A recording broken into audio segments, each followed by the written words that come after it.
नमस्कार दोस्तों। आज की इस क्लास में हम डिस्कस करेंगे बीएसटीसी लेवल 1 रीड 2025 का जो एग्ज़ाम हुआ था आपका। ये सबसे पहला और फर्स्ट शिफ्ट का एग्ज़ाम था। वैसे तो आपने सारे क्वेश्चन आंसर्स हो सकता है अब तक यूट्यूब चैनल्स पे देख लिए हो, बट फिर भी अगर आपने ये वीडियो ओपन किया है तो इसका मतलब आप जानना चाहते हैं ईवीएस के उन सारे क्वेश्चंस को जो इसमें पूछे गए थे और उनके आंसर्स क्या होंगे। हम बिना टाइम वेस्ट किए शॉर्ट में सारे क्वेश्चन और उनके आंसर्स देखते हैं। एक सवाल था, कार्तिक अमावस्या को मनाया जाने वाला त्यौहार। तो बहुत ही इजी था। इसमें ऑप्शन थे आपके, होली था, दिवाली था, दशहरा था। तो दशहरा वैसे भी कार्तिक में आता है, बट वो एक दशमी को आता है। होली फाल्गुन पूर्णिमा को आता है। और रक्षाबंधन के बारे में बात की थी, जो कि आपके Rakshabandhan you know very well, Rakshabandhan आता है आपका श्रावण पूर्णिमा को। तो यूं करके ये क्वेश्चन थे। तो इसका आंसर था अपना दिवाली। आफ्टर डेट क्वेश्चन था, बछेंद्री पाल ने एवरेस्ट पर तिरंगा कब फहराया। तो इसमें आपके चार ऑप्शन थे, जिसमें दो में 1984 था। तो 1984 वाला ही सही होना था, लेकिन उसमें भी 29 मई 1984 था।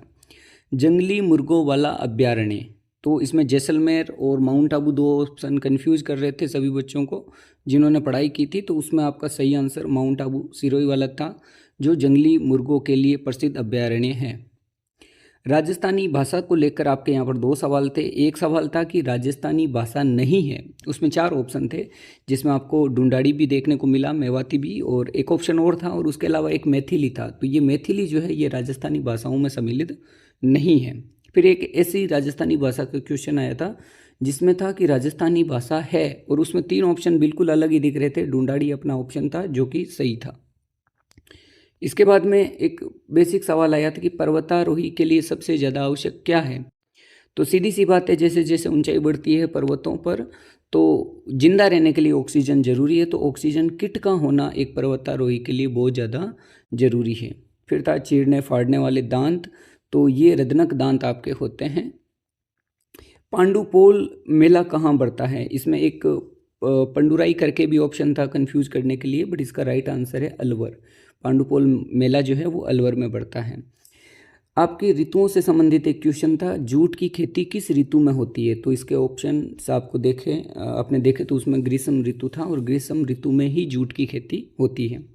एक बड़ा ही मज़ेदार क्वेश्चन था कि नील आर्मस्ट्रॉन्ग के बाद चंद्रमा पर जाने वाला व्यक्ति, यानी कि इस दुनिया में दूसरा वह व्यक्ति कौन था जो चंद्रमा पर गया। तो वो था बज एल्ड्रिन। सौरमंडल से संबंधित बहुत इजी क्वेश्चन था कि सौरमंडल का सबसे बड़ा ग्रह कौन सा है। तो वो अपना बृहस्पति था। याक पशु कहाँ पाया जाता है। तो ये पहाड़ी इलाकों में, स्पेशली बर्फीले जो पहाड़ होते हैं वहाँ पर, और यहाँ अपने ऑप्शंस में लद्दाख जो था वो इसका राइट आंसर था। अजयगढ़ दुर्ग के नाम से किसे जानते हैं। तो अपना उसमें आंसर होगा कुंभलगढ़, जो ऑप्शन में था। इसके अलावा अगर कुंभलगढ़ नहीं होता, ऑप्शन में भरतपुर दुर्ग होता, तो भरतपुर दुर्ग भी अपना आंसर होता है। अजयगढ़ दुर्ग, कुंभलगढ़ और भरतपुर दुर्ग दोनों को कहा जाता है। सबसे बड़ी बावड़ी, और इसको तिथस्थ बावड़ी भी कहते हैं, तो ये अपना आंसर जो था वो चांद बावड़ी था। ये बड़ा मज़ेदार क्वेश्चन था, फुल फॉर्म ऑफ ENVIS। अब इसमें चार ऑप्शन दे रखे थे, उसमें कैसे भी हिंदी में तो पता नहीं चल रहा था, बट जिसने भी इंग्लिश वाले ऑप्शन देखे हो उसमें सब में एक नाम कॉमन था, एनवायरनमेंट। उसके बाद में I फॉर इन्फॉर्मेशन भी आपको दो ऑप्शन में मिल रहा था, तो दो ऑप्शन वैसे एलिमिनेट हो गए। अब तीसरा था, ये देखो, I से इन्फॉर्मेशन और S वाला। तो S में आपको चारों ऑप्शन दिख रहे थे, तो उसमें सबसे पहला जो A ऑप्शन था उसमें ही केवल ये सिस्टम इंग्लिश में दे रखा था, एस फॉर सिस्टम। बाकी एक अप्रोच था, एक कुछ रिसर्च करके था, और एक ऑप्शन और था, लेकिन कोई भी एस से स्टार्ट नहीं हो रहा था। तो किसी ने दिमाग लगाया हो तो इजीली ये वैसे भी हम कैच कर पा रहे थे। प्रौद्योगिकी पारिस्थितिकी शब्द किसने दिया। तो इसका हेकल आंसर था, और एजी टेस्ले अगर ऑप्शन में होता तो वो भी हो जाता। विटामिन डी की कमी से होने वाला रोग अपना रिकेट्स है। सिंचाई की पुरानी पद्धति नहीं है, ये सवाल था कि नहीं है, तो ड्रिपिंग तंत्र जो है नवीनतम में आ जाती है। बाकी रीट ढेकली वगैरह वो जो है अपना पुराना था। तो इसमें ड्रिपिंग तंत्र डी ऑप्शन था जो कि राइट था।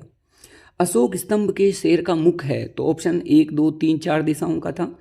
तो देखने में वो 3 दिशाओं में लगता है, बट एक्चुअल में अशोक स्तंभ के शेर का मुख चारों दिशाओं में होता है।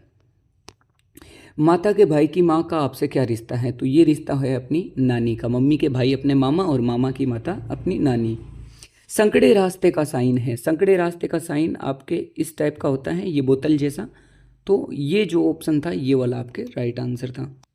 मानव निर्मित घटक है, तो बाकी सारे ऑप्शन जो प्रकृति से संबंधित थे, उद्योग जो है ये मानव निर्मित घटक है। शून्यवाद के जनक नागार्जुन थे। लीलावती के रचयिता भास्कराचार्य। और एक क्वेश्चन था, अस्पताल के आसपास की ध्वनि सीमा क्या होनी चाहिए, तो वो था अपना 65 डेसिमल। बाकी इतने ही क्वेश्चंस मेरे पास अवेलेबल हैं। बाकी जो क्वेश्चंस आपको पता है तो वो कुछ 5 क्वेश्चन रह जाते हैं, वो आप कमेंट में कमेंट करना, आंसर्स हम उनके डिस्कस करेंगे। बाकी ये सारे क्वेश्चन से फिर किसी वीडियो में मिलते हैं। आई होप पेपर बहुत ईजी था, सबका अच्छा गया होगा। Thank you. और देखते हैं आंसर की का वेट करते हैं, तब सारे क्वेश्चंस हमारे सामने होंगे। धन्यवाद। जय हिंद, जय भारत।